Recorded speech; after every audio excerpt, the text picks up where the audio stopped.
If you're using any of these task management tools and yet you still find yourself drowning in overdue tasks, missed priorities, miscommunications, or dependencies that don't quite work, well, it may not be the software that's the problem. In my experience, it's probably down to the 4 elements of a task that you or your team is missing.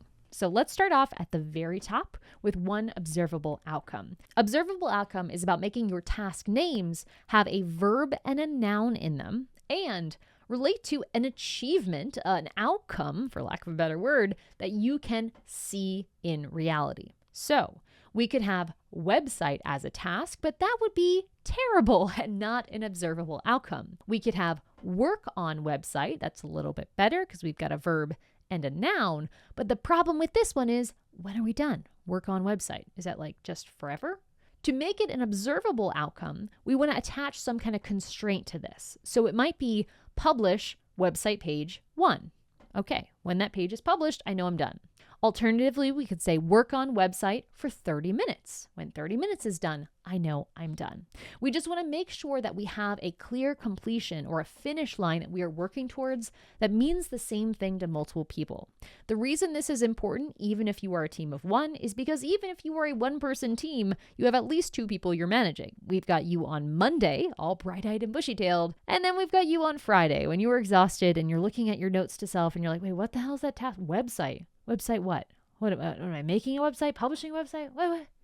Even as a team of 1, you have this dilemma, and especially if you are a team of multiple people, if someone's out on vacation, you want to make it very easy for others to step in and do your work. And to do that, we need to have clear, observable outcomes for our tasks. That brings us to the second category, which is one owner. We want one person who's responsible for getting us to the outcome. The key thing to remember here is that this is one singular human, because if we have one person responsible, they know it's their problem. If we have multiple people responsible, it becomes like a high school group project where we all think, oh, I thought you did it. Oh, I thought you did it. And that just wastes everyone's time and causes too many distractions. So one singular owner, certainly you can have helpers, but each task, one person. And I should say, many project management software now allow you to adjust your settings to require all assignee fields to only have one name available. And if your project management software has that setting, I would definitely turn it on to make sure that you can only have one singular assignee, which makes this a whole lot easier to follow.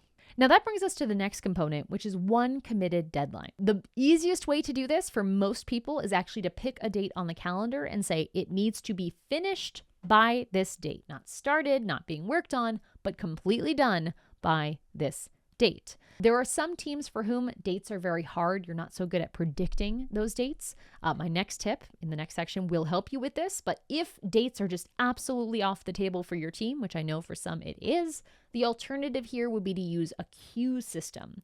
So rather than saying it'll be done by August 1st, you will just say, we are not doing anything else until this is done. And so everything runs in a queue and you do one thing. Once it's finished, you do the next thing. So then the actual flow of the queue becomes your deadline. And if you want to learn more about this, I have a free course in the description you might want to check out. When we set a deadline or when we establish a queue system, we as a team need to view that as a commitment, and it needs to be sacred. Something I read in Charlie Gilkey's book, Team Habits, which I highly recommend if you are nerding out about this topic. But he highlights the stat of commit to completion ratio. And he talks about it in regards to projects, but I think it really works quite well here. Commit to completion is basically the ratio of how many things do we commit to do versus how many do we actually finish. But the higher that ratio is, the more trust you've built in the system and the more your team feels that, okay, if we're putting a due date on this, we're going to have this happen. If you'd like to learn more about kind of committing to deadlines and making sure that overdues don't happen, drop me a comment. Now, I saved the best for last because if there's just one thing you steal from this video to make your task list calmer and your systems work smoother, it is to make every task equal to one work sitting or less. So one work sitting is referring to how long you can work uninterrupted on a given thing. Now, if you are a busy single parent with kids at home that you're watching, that might be 10 to 15 minutes if you're lucky. If you're someone who's maybe an engineer, your focused work session might be anywhere between 90 minutes and 3 hours. The range of work sittings is really all across the board depending on the type of work you're doing, but across all clients we have worked with, we've now surveyed so many times. We've had over 4,000 data points of people we've analyzed, and 20 minutes is by far the most popular time for a work sitting. Now, the most common question that then comes up is, well, Layla, what if I have something that's more than one work sitting, like designing a website for a client that could take 30 hours? In that case, what you have is a collection of tasks. You want to break that down until it's the size of your work sitting. So that means rather than website for John Doe, you could have tasks like wireframe page 1, review page 1, draft page 1, publish page 1, draft blog, revise blog, publish blog, blah, blah, blah, blah, blah, blah, breaking them all down until they're each equal to one work sitting, which makes them easier to schedule, easier to delegate, and easier to estimate how long and when you can actually do them.